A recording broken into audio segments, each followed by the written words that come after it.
Bueno chicos, para el día de hoy les traigo un video respecto a lo que es tautomería. Para partir, y creo que algo fundamental es definir inmediatamente que tautomería no es lo mismo que resonancia. Vamos a ver exactamente a qué me refiero con esto de la tautomería.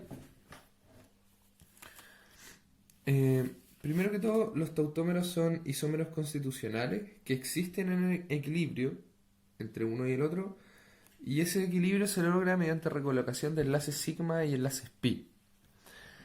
La forma más común de tautomería se llama prototropía, o sea, donde hay migración de un protón. Recordar que isómeros constitucionales significa que tenemos la misma fórmula pero distinto patrón de enlace. O sea, vamos a tener los mismos átomos constituyentes de la molécula. Y un caso especial de tautomería, que es el que más se estudia en realidad, es lo que se conoce como equilibrio cetonólico. No sé si a estas alturas ya lo han visto, ya lo han estudiado. Pero el equilibrio cetonólico tiene que ver, en pocas palabras, con la transformación de una cetona en su forma enol. Un enol es un grupo funcional en el que en un doble enlace uno de los sustituyentes es un hidroxilo. Vamos a ver entonces cómo se va desde una cetona a un enol y algunas consideraciones. Vamos a ver primero la catálisis básica de esta reacción. Vemos que partimos con nuestra cetona, ¿verdad? Perfecto. Partimos con nuestra cetona, normalmente. Tenemos una base en este caso, por eso es la catálisis básica, y la base va a funcionar abstrayendo un protón. Recordar que los hidrógenos alfa a un carbonilo son especies ácidas, son protones ácidos, así que esta base puede abstraer ese protón y vamos a formar el siguiente carbanión. Ahora, este carbanión está en resonancia con la siguiente estructura. Y esta estructura es un enolato, que básicamente es un enol desprotonado. Si ustedes ven acá, esta carga negativa de acá puede cerrarse hacia ese doble enlace mientras estos electrones van hacia el oxígeno. Entonces, desde este enolato voy a dibujar el movimiento de electrones, así que más claro. Sí, entonces esto va a cerrarse al doble enlace y el doble enlace va acá. Perfecto. Ahora la segunda parte, ya teniendo nuestro enolato, va a volver a protonarse ese enolato actuando como base por parte de ese oxígeno negativo que tenemos acá, atacando un protón del agua, que en este caso va a ser nuestro ácido del Orion-Bronsted. Y vamos a obtener finalmente nuestro producto, que es el enol. Esto es un enol, el doble enlace y el grupo H. Otra forma de obtener esta misma reacción, que no es muy favorecida, me refiero, la conversión entre una cetona y un enol no está favorecida hacia el lado de los enoles, pero puede ser catalizada. Otra forma de catalizarla es también con ácido. Para el caso de la catálisis ácida, vamos a tener un intermediario distinto. Vamos a partir protonando, como es catálisis ácida, ¿verdad?, este oxígeno del carbonilo. Esa es una protonación relativamente rápida y vamos a obtener esta especie. Ahora, en esta especie tenemos un oxígeno positivo que sabemos que no es muy estable, no es como le gusta estar a la naturaleza, así que va a haber alguna forma de rearreglarse. Y esa forma de rearreglar va a ser cuando se acerque una base o algo que pueda abstraer un protón, voy a abstraer el protón, voy a cerrar el doble enlace y voy a mover los electrones. Fíjense que acá todo ocurre esto en un solo paso. Abstraigo el protón, cierro el doble enlace, cierro hacia formar el OH. Y ahí tenemos nuevamente nuestro enol y el catalizador, ¿cierto?, que entró a la reacción, será la reacción sin haber cambiado. Ahora, el contenido enólico suele ser bastante pequeño. Por ejemplo, eso se ve también experimentalmente. Les voy a mostrar un par de reacciones. En esto y muchos casos simples, como los que tenemos acá, por ejemplo, un 1,2 en su enol o una acetona transformándose en su enol, si se fijan, las constantes de reacción acá son bastante pequeñas. Si es que este es mi producto y este es mi reactante, significa que tengo mucho reactante, muy poco producto. Entonces el equilibrio está muy desplazado hacia la forma acetona. Y en casos simples se ha visto de que la forma ceto suele ser entre 45 y 60 kJ, más estable, más favorecido energéticamente que la forma enol. Eso es una razón de por qué no vemos tanto el enol en la naturaleza, o no lo vemos tan preferentemente en este equilibrio. La razón de esto es que el enlace carbono-oxígeno es más fuerte que el enlace carbono-carbono. Hay que recordar que el oxígeno sp2 es más electronegativo que un carbono sp2, así que vamos a tener ahí un enlace bastante más fuerte que va a movilizar ese equilibrio hacia la formación de ese enlace. Ahora hay que notar que en el caso de que tengamos cetonas asimétricas, pueden haber uno o más productos de enolización. Por ejemplo, en este caso de cetona asimétrica, tenemos la enolización, ¿cierto? Si es que yo cierro el doble enlace hacia acá, voy a tener un producto, y si cierro el doble enlace hacia acá, voy a tener otro producto. Si cierro el doble enlace hacia acá, voy a tener este de acá, ¿verdad? Si cierro el doble enlace hacia acá, voy a tener este producto acá. Ahora acá la K también es pequeña. Eso significa que si bien en el equilibrio tengo estas tres especies, el contenido enólico, esto de acá va a ser muy poco, y de ese poco de contenido enólico que tengo que dividirlo en una especie.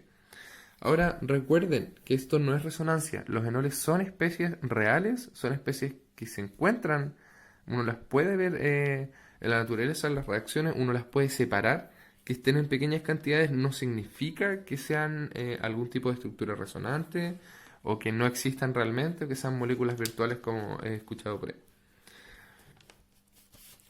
Ahora, ¿cómo podemos desplazar? O se puede, porque hemos visto en algunas reacciones, ¿verdad?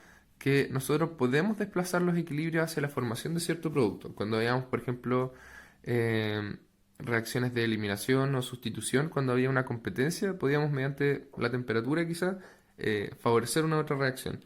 ¿En qué casos se favorecen, por ejemplo, la forma enol? Lo que tiene que haber alguna forma en la que el enol sea una forma estable y permanezca así en solución. Un ejemplo, por ejemplo, es lo que tenemos acá. Un ejemplo, por ejemplo, valga la redundancia, sería la 2,4 ciclohexadienona, que en realidad no está así en la naturaleza, sino que está de la siguiente forma. Esto es lo que se conoce como fenol.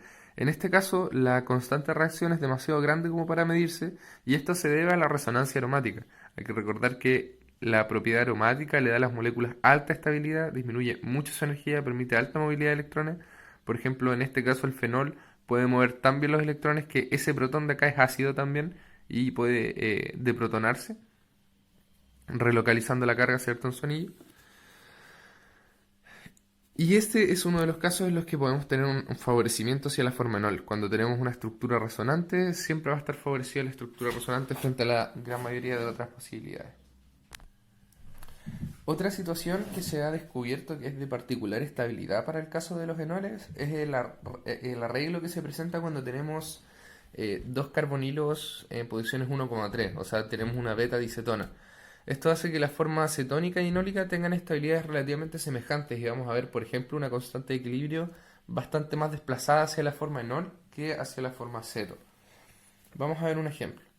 Por ejemplo, la 2,4 pentadianona, en este caso, ¿cierto? Si este es mi carbono 1, ¿cierto? Un alfa, aquí tendría, este sería mi carbono alfa en realidad, pero hacia cualquiera de los dos lados que vaya, cualquiera de mis dos carbonos que pudiesen ser beta, son también cetona. Por eso esta es una beta dicetona. Y vamos a ver que en este caso tenemos la migración, ¿cierto?, hacia su forma de enol. Tenemos esto. Pero esa forma de enol tiene una estructura resonante, que en realidad en la forma de enol fija tenemos el protón haciendo un puente de hidrógeno bastante cercano, bastante fuerte con este oxígeno de acá.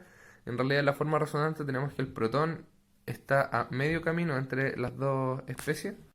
Y como ya sabemos, la posibilidad de tener una estructura resonante también aumenta bastante la estabilidad de forma enol debido a este compartimiento del protón, ¿cierto? Está bastante más estabilizado. Eso se puede ver en su constante reacción en agua, es bastante más cercana a 1, que sería donde tuviésemos un equilibrio 50-50 en solución, ¿verdad? Teniendo misma concentración de cetona que de enol. En este caso es 0,2 en agua, que es bastante cercano y también nos dice que es una forma bastante más estable que en el caso de los anteriores, donde la constante de reacción era 9 órdenes de magnitud menor, por ejemplo. Otros casos que hay que considerar de tautomería, en realidad como casos notables, son los siguientes que les voy a mostrar. Primero, la tautomería lactama-lactima es importante, por ejemplo, para la formación de nucleótidos, para la eh, formación de bases nitrogenadas, como actúan las bases nitrogenadas en el ADN, es importante considerar esta tautomería. Otra tautomería importante es la tautomería entre las amidas y su forma de ácido imídico. Esta no es una forma muy común, no se estudia tanto, no se trabaja tanto, pero sí es importante considerarla en algunas reacciones donde tenemos preferenciada esa forma. Otro equilibrio importante es la amina-imina. Recordar también que las iminas son intermediarios en los productos de condensación entre aminas y carbonilos, por ejemplo. Así que también es importante conocer su estructura.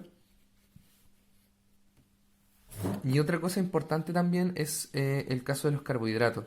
Porque ya vimos, ¿cierto?, que las cetonas y los aldehídos pueden tautomerizarse. Y un caso especial de aldehído cetona que se trabaja en química, especialmente cuando trabajamos con temas un poco más bioquímicos, cuando hablamos de azúcares y carbohidratos, son los siguientes casos. Porque los carbohidratos se pueden tautomerizar también, pero su forma tautomérica pasa a ser un ciclo. Vamos a ver a qué me refiero. Veamos el siguiente ejemplo. Tenemos la derribosa. Y ya sabemos que a ese centro positivo en el carbonilo lo puede atacar alguno de estos grupos OH. Ahora, ¿cuál de estos grupos OH va a ser el favorecido para atacar? En ese caso hay que considerar la estabilidad del posible ciclo que se formaría. Idealmente vamos a intentar siempre formar ciclos de 6, debido a su estabilidad termodinámica, suelen estar muy favorecidos en las reacciones. Y entonces vamos a tener el siguiente estado previo, ¿cierto? Porque hay que recordar que esta forma... aquí no quiero mostrar una reacción de equilibrio como tal, sino quiero mostrar un equilibrio de conformaciones. Estos son conformes entre sí.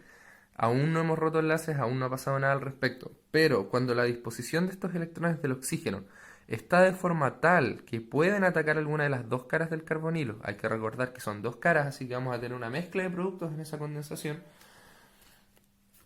en ese ataque nucleofílico, perdón, cuando logramos atacar esas dos caras del carbonilo, entonces vamos a tener dos productos y son estos dos que se muestran acá. En ese caso, para el caso de la D-ribosa, vamos a tener la alfa de ribopiranosa, se llama ribopiranosa por la forma de ciclo que toma, que se parece a la piranosa, ¿cierto?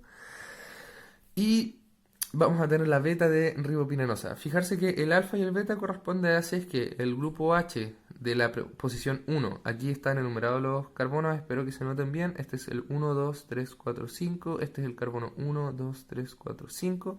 En el carbono 1, si nuestro sustituyente hidroxilo está apuntando hacia arriba, vamos a decir que es alfa. Si es que el mismo hidroxilo está apuntando hacia abajo, es la forma beta. Ahora, si se dan cuenta, estos dos anillos entre sí, si estamos teniendo un equilibrio en que esto viene hacia acá, se devuelve, eh,